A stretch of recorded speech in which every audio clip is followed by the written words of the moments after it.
sosiologi yang menjelaskan perilaku manusia berdasarkan hukum antara individu dengan lingkungan. Perilaku manusia dipengaruhi oleh rangsangan atau stimulus yang diterima dan respon yang diberikan. Fokus utamanya paradigma ini adalah tindakan yang dapat diamati secara nyata. Contoh paradigma sosial seperti keluarga, organisasi sekolah, dan lain-lain. Dan yang kedua, ada teori paradigma perilaku sosial, di mana yang pertama Biff Skinner, di mana tokoh utama teori behaviorisme yang menjelaskan bahwa perilaku manusia dibentuk oleh lingkungan.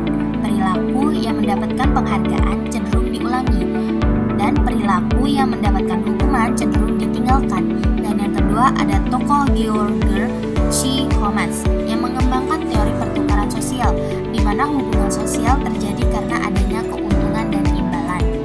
Dan selanjutnya ada asumsi dasar paradigma perilaku sosial. Yang pertama ada perilaku manusia dapat diamati dan diukur. Dan yang kedua asumsi lingkungan yang mempengaruhi tindakan individu. Dan yang ketiga ada asumsi individu cenderung mengulangi perilaku yang menguntungkan. Dan yang terakhir asumsi interaksi sosial yang dipengaruhi oleh sistem penghargaan dan hukuman. Dan selanjutnya ada pengelompokan sosial, di mana konsep utama paradigma perilaku sosial ada stimulus, respon, dan penguatan dan hukuman. Yuk kita bahas apa sih stimulus rangsangan? Stimulus rangsangan yang diterima oleh individu, yang dimana terjadinya umpan balik. Dan yang kedua adanya respon reaksi individu terhadap rangsangan. Dan yang ketiga, adanya reinforcement atau penguatan, di mana penghargaan yang mendorong pengulangan perilaku. Dan yang ketiga, adanya hukuman atau punishment, yang konsekuensinya yang mengurangi kemungkinan perilaku terulang. Dan selanjutnya ada teori pertukaran sosial. Menurut Gregor C. Holmes, interaksi sosial merupakan proses pertukaran. Dan yang kedua, individu mempertimbangkan keuntungan dan kerugian dalam bertindak.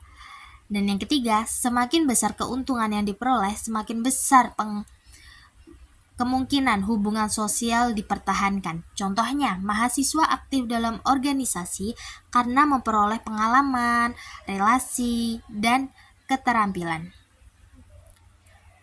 Dan selanjutnya ada contoh-contoh paradigma perilaku sosial, di mana sistem belajar lebih giat karena mendapatkan nilai, karyawan bekerja lebih baik karena memperoleh bonus. Dan yang ketiga, masyarakat mengikuti aturan lalu lintas untuk menghindari denda. Dan terakhir, mahasiswa aktif berdiskusi karena mendapatkan apresiasi dari dosen. Dan selanjutnya, kelemahan dari paradigma perilaku sosial ini adalah yang pertama, terlalu menekankan faktor lingkungan, dan yang kedua, kurangnya memperhatikan perasaan dan motivasi individu, dan yang ketiga, menganggap manusia hanya berinteraksi terhadap stimulus, dan yang terakhir, sulit menjelaskan perilaku yang bersifat spontan. Dan yang terakhir adalah kesimpulan, di mana paradigma perilaku sosial memandang perilaku manusia sebagai hasil interaksi dengan lingkungan. Konsep utama meliputi stimulus, respon, penghargaan, dan hukuman. Tokoh pentingnya adalah Biff Skinner dan Gregor C. Holmes. Dan selanjutnya, paradigma ini membantu memahami bagaimana perilaku sosial terbentuk dalam kehidupan sehari-hari. Terima kasih.